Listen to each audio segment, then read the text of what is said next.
Hi everybody, my name is Rosemary Rung and welcome to Discover Merrimack. This is a show about the hidden treasures of our town. But before I introduce my guest, I just want to thank all of you who watched the show on the Yarn Ministry and who donated yarn. Mary Pelrine, who was my guest for that show, just have been overwhelmed with your generosity. So thank you very much. And today I'm really excited to have Diane Asai with us. Diane is a co-president of the Merrimack Garden Club. And with springing, Diane, I think everybody's thinking about gardening.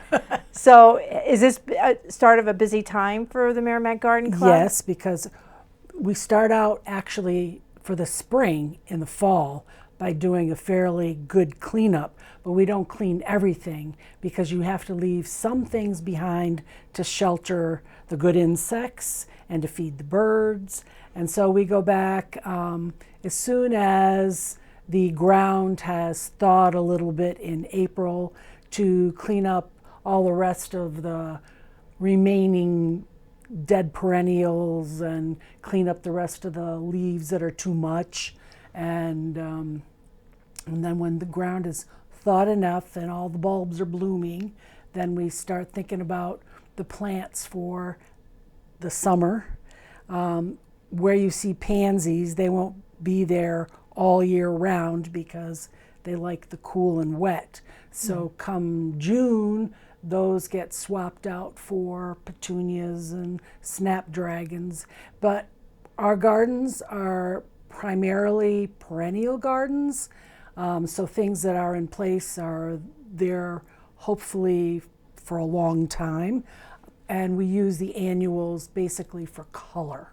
Okay. And a little bit, but not a lot. I mean, we don't want the gardens to be overwhelmed with annuals because that's not the goal, and they're expensive and not easy to maintain as well.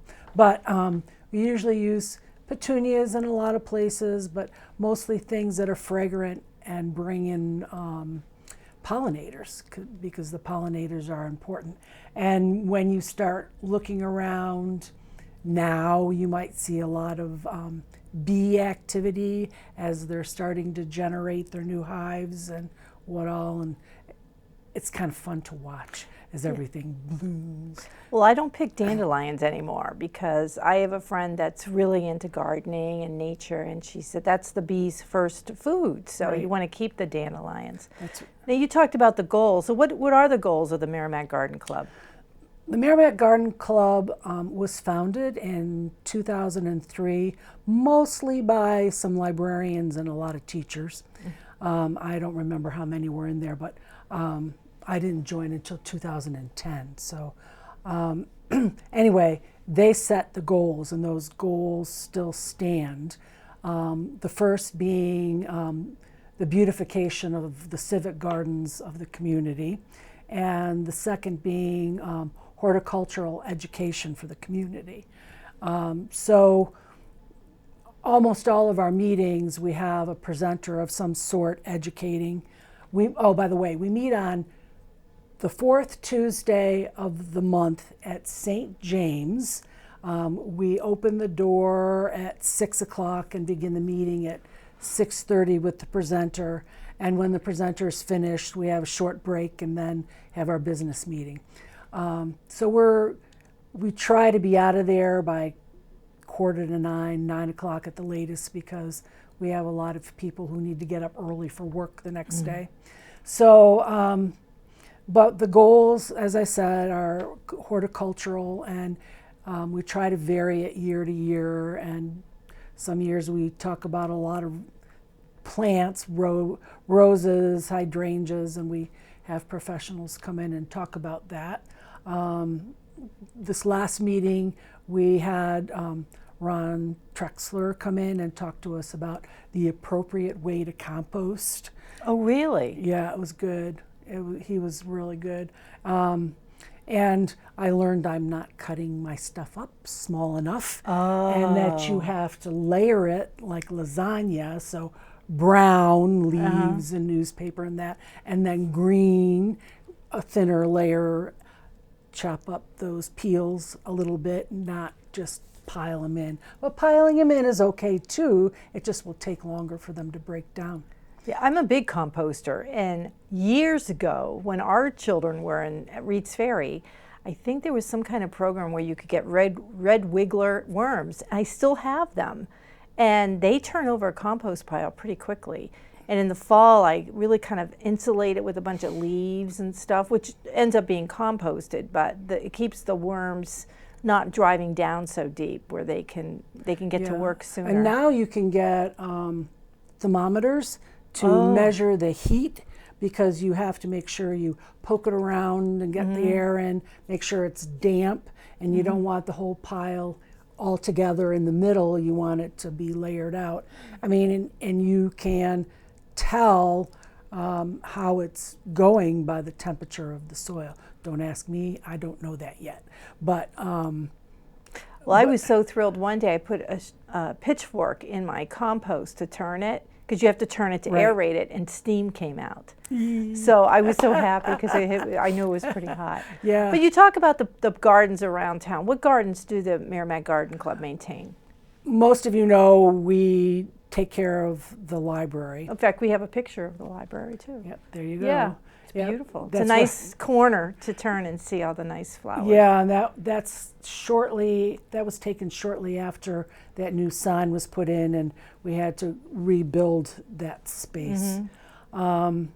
And then, that one we have annuals along the bottom, but not a lot of perennials, because when the town does the sidewalks, the salt goes on it, so they don't last long. But so that gets moved around a bit. And then the next one we do is the post office. We do the window boxes and the urns there, but we also manage that space around the big sign, Merrimack Post Office sign, and along the front, all those daylilies, and out by the mailboxes. It's a big space, but it's almost all perennials. So it's not hard, it's just time. So we have people that help with that. And then after that, we do Watson Park. And that's just the raised beds, the 2 raised beds, and mostly perennials, a couple of shrubs in the butterfly garden. And that gets turned over a bit because people don't realize who manages it, even though there's signs there. So people help. So we have to kind of watch. But anyway, and then the 4th big garden that we do is St. James. And we've been doing that since the club was given their space to use for our meetings. And then the last one we do is Veterans Park. Oh, nice. Yeah, and Veterans Park is kind of come and gone, but right now we've been managing it for the past 5 years, I guess. Okay. Yeah. So how many members do you have now, Diane? Because that's a lot of work. For 54. 54, great. And then if somebody's interested in joining, do they just... If you're interested in joining, you can go to merrimackgardenclub.org, all lowercase letters, and you'll find our website. And from our website, you can send a note to our Gmail account, and you'll get a response. And you can show up, just show up on a 4th Tuesday evening to enjoy the program and see who all is there. And if you feel comfortable, join. Oh, okay. You know, and you don't have to do all. Different people are able to do different things. Some of our more senior members don't weed well anymore, but there are other things they can contribute to. And then recently, last year, we got tapped by Reed's Ferry Elementary for their garden at the end of Lyons Road. Okay, They had gotten very overgrown, and some of you may remember Barbara DeVore, who was the gateway person, and she was the one who implemented putting in that space for the kids mostly. And it got dropped and wasn't being managed well, so they asked us, and a couple of us who are parents whose children went through Barbara DeVore felt that it was important to resurrect her work, and so we did.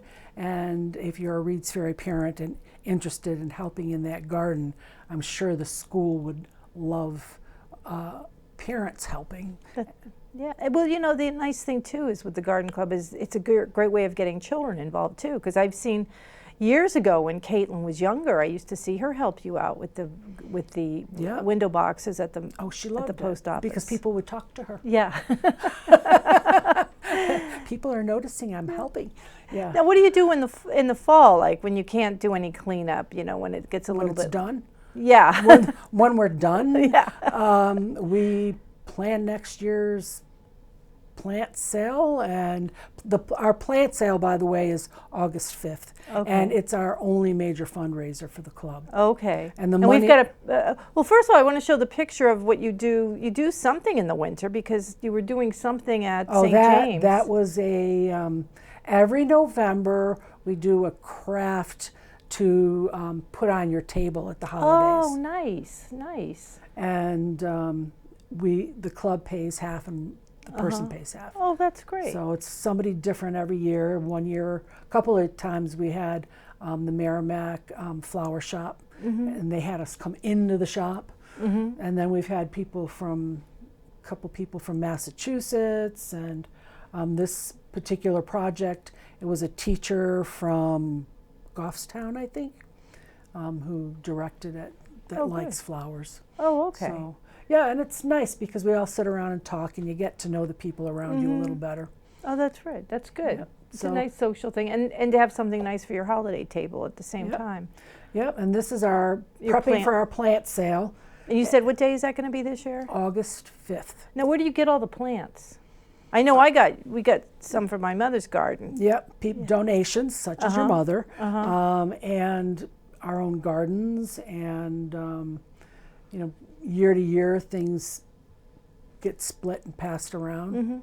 Well, it's great too, Diane, because I'm going to probably have some plants I'm going to need to split this year, and it's great because you know that they've already been successful in this climate, so you know they're local. Yep. That's that. Oh, and a little interesting thing, I didn't realize how important it is to cut back your iris leaves. If you see little spots in the fall on those iris leaves, make sure you cut back the leaves, because that is a moth that lays an egg, and through the winter it works its way down to the rhizome of the plant, and when I went to dig up the plant, there was no rhizome left. The whole thing was eaten from the inside out. The only thing that was left was a beautiful chrysalis at the bottom of the pot. Wow. Oh, that's good to know. Well, you told me another trick today too about you were collecting rainwater. Oh yeah, yeah. I used carnivorous plants in my big bay windows this year to see if they would help keep back the little black flies. And they did, but I had to learn the hard way, losing a few first, that you can't use tap water for those plants. You have to use either rainwater or distilled water. They're very sensitive. They like their feet wet, so you're really not going to overwater them from what I can see. But they did the job, and when you would look, I look in the Venus flytrap, and there's little black flies in there. I'm like, okay, you can stay. Well, that's a good tip, because I was out gardening this weekend, and I don't know if it was Friday or Sunday. It wasn't Saturday, but it must have been Friday. And the black flies were crazy. They were just swarming. I keep my hair over my neck because I get a big one on my neck. Yeah, and then you have to be careful this time of year because you don't expect the ticks to be so bad yet, but they are. And we have winter ticks too. Oh.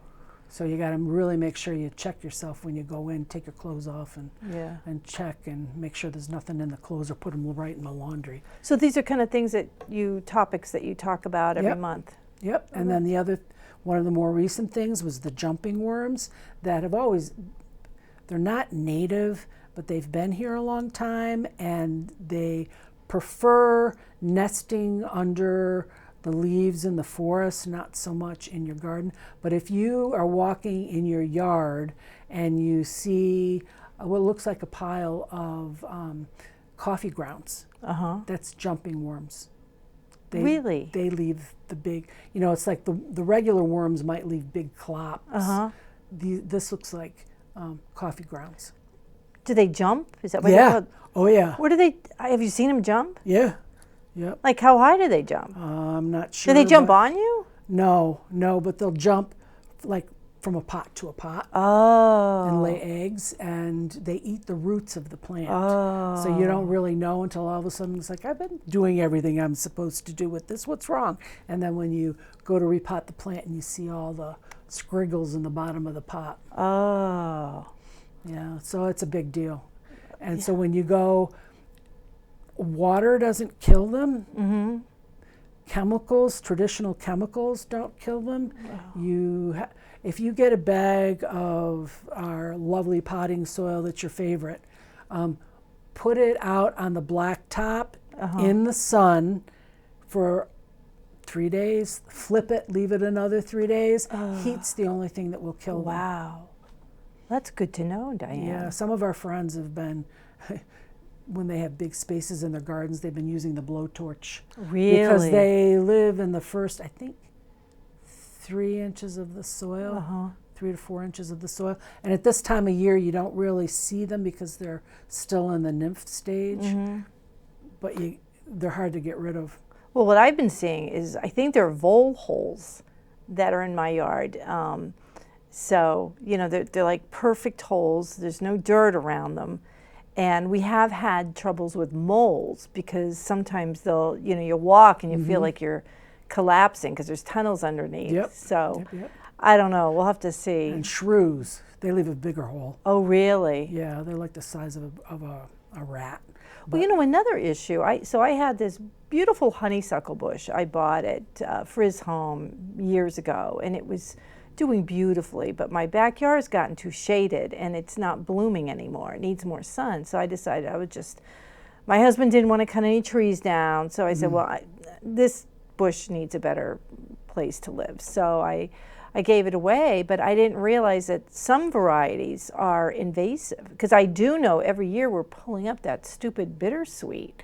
It's so hard to get rid of that. But have you had a program on invasives? Because I really want to learn more about that. Yeah, and you can actually go to the UNH Cooperative Extension website, and up at the top of the page on the right, there's usually a box that wants to know what are you looking for, and you can put in invasive plants, New Hampshire, and it'll tell you, because there are several that are our problem. One is a rose. Who would think that a rose would be invasive? But this particular one is. The bittersweet is invasive. Then there's a Japanese barberry that's invasive. It's prickly. And the thing is another thing that's invasive are rhododendrons. People I didn't don't know that. realize they're not so bad here because the climate kind of curtails it. But if you go to Scotland or Ireland, they'll tell you, those are weeds, get rid of it. Really? Oh, and they're so beautiful when I know, they bloom, too. but here we don't have, they're from Himalayas, so they're not native per se, but our climate doesn't really make it so bad. Oh, that's really interesting. So I could see where people would really want to get more involved in the garden club, Diane. Yeah. So it's the fourth Tuesday at 6:30 at St. James. Right. And the website, merrimackgardenclub.org. Correct. So people can contact through there to sign up. And no, it sounds great. And I just want to thank you for all you do. And Well, thank you for paying attention to what we do. No, it's so nice to be able to drive around and you just see those nice gardens. It really is. It's accomplishing your goal on beautification. Yes. Yep. And to learn so much about compost and jumping worms. It sounds like a great... And that huge moth that looks so pretty and is so awful. They're about this big. I forget, some Asiatic moth. They had a terrible infestation of them in Pennsylvania last year. Oh, geez. So, and here it depends. Yeah. They do come north. It is tough. We have to stay on top of it. I mean, there's the bug that lives in wood that you can't bring wood into the state. People, bring wood to go camping. The emerald ash borer. Yeah. So, yeah. But I want to thank you so much for joining us. Thank you. It was so educational. And thanks again for all the work you do, Diane. Thank you. And thanks for watching. Bye.